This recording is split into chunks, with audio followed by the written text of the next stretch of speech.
It's a witty comedy about a couple, Meredith and Andrew, and it shows them the 4 stages of their life, how they slowly start to fall for each other. And it's very fun, and it was fun to cast and everything, but it was still challenging because all the characters are on stage at the same time.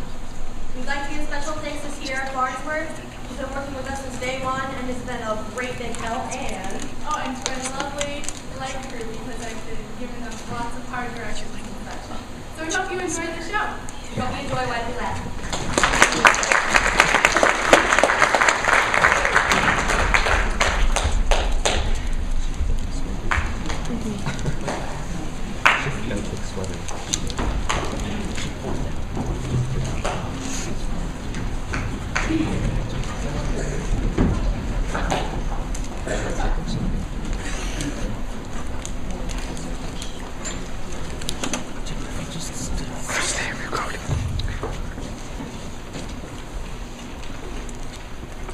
Then you come home and say, "What's for dinner?" And I say, "Dinner? I thought you were taking me out to dinner."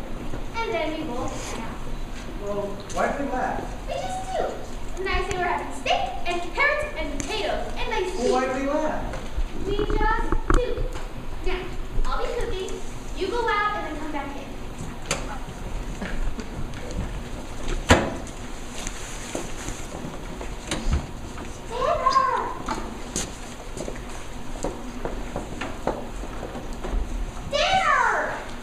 Dinner? But I thought you were taking me out to dinner. Andrew! Hello? Hello, is Andy there? This is Andy. Hi, Andy. This is Meredith. Oh, hi, Meredith. I'm calling about this letter you sent me. Oh, the letter. It's actually a poem. Well, that's what I thought, but I couldn't read most of it. Your handwriting is terrible. Anyway, why'd you send me a poem? I sent you a poem because it's an English assignment. And I was kind of hoping you'd correct it for spelling and grammar and things like that, if it sounds much trouble. Well, I would if I could read it. Do you think you could send me another copy? No, that's okay. I have it memorized. You just read along in your copy. Well, all right. Go ahead. Dear Meredith, that's not part of the poem. It just says that in the letter. Dear Meredith, you are the sun in my sunshine, the grapes upon my vine. In fact, that fits you very well, my dear, for your kisses are like wine. You work real hard, which There's something off on the side here. What? It says, your kisses are like wine, I think. Ha ha. That's just kind of a joke. So you wouldn't get too bored reading it. Oh, sorry. Go ahead. You work real hard, which I admire. Yet through it all, you don't perspire. 2 mistakes there. You spelled perspire, P-E-R-S, P-I-R-E, instead of P-I-R-S. And yeast's the wrong kind of fruit. It should be T-H-R-O-U-G-H instead of T-H-R-E-W. I used to do it all the time. Go ahead. Your hair stays straight. Your smile's sweet. My gosh, I think you're really neat. You're good at everything you do. Riding bikes and skating too. Knitting clothes and cooking rice. There's something else here up on the side. That's not important. Wait a minute, I want to read this. It says, and maybe say no. And maybe someday people will be throwing rice at us. Ha Andy. Meredith, it's dinner time. I have to go. Knitting clothes and cooking rice. My gosh, I think you're really nice. Bye, Meredith. Hi, Andy. Well, I just don't like the idea. After all. Meredith, I'm 66 years old. It's not too early to be thinking of these things. But any time's too early. I'm saving someone else, maybe even you, the trouble. Now will you listen, please?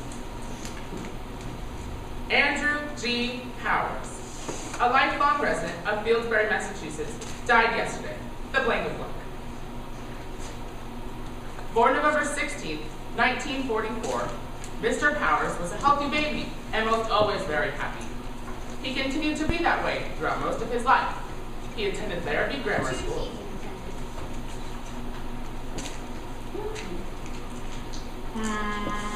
Oh, attended Larrabee Grammar School, and then went to Folk River Junior High School. He studied hard and received good grades. Almost good grades.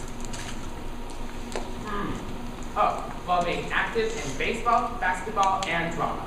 In 1968, he married his longtime sweetheart, Meredith Wilfred, also from Pillsbury. She bare him one son. Bore. What? She bore him one son. Oh, more. She bore him one son, Philip, born on September 12, 1971. During the period from 1967 to 2007, Mr. Powers owned and operated an appliance store. He retired in order to spend more time with his wife, whose health at that time was not so good. She recovered nicely, and they were very happy up until his death yesterday, the blanket blank. Funeral services will be taken care of by Blank Mortuary. Ready for your thoughts, dear. Hello, is Margaret there? Hi, Maggie. I just had to call and tell you, but if I say it over this party line, the whole town will know by tomorrow. You know that boy? No, not that one. The other one.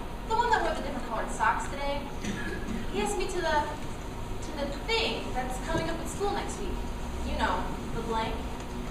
Since I was 4 or 5, our mothers were really close friends. I was awfully excited and tried not to show it when he was nervous and couldn't hide it. But not only that, right in the middle, he had an attack of asthma and had to lie down after he asked me. It was really painful. So I pretended like I didn't know what he was talking about. And I said, dance? What dance? Oops. Well, they still don't know who it is. So I said, dance? What dance? And then he wheezed a little and said, the dance next week. And I said, no, I'm not going. Why do you ask? And then his asthma got worse. He might have faked that part, I'm not sure. But the rest of the asthma was real low. I've seen it before, and he is not that good an actor. After about a minute, he said, so, do you want to go with me? And then he held up his hand to say, I'll talk to you later, and left. He didn't even wait for an answer. Well, of course I'm going to say yes. I like Andy. I mean, blank. Oh, no. Well, I guess it doesn't matter. I'll talk to you tomorrow, Maggie. Right now, I've got to go tell my mom. Thanks. I'll need it. Bye. All right, I give in. That's it. You quit. I win? Yes. I'm glad. Do you understand why? Yes, I guess I just went a little crazy when I saw that black man fighting with Eddie Caldwell. I just assumed it was the black man's fault. And even after I found out the dude, and the policeman came, well, I just had to side with Eddie. And when you defend the black man, well, I'm your wife. I was so humiliating fighting with my own husband in front of all those people. You're right, Joe.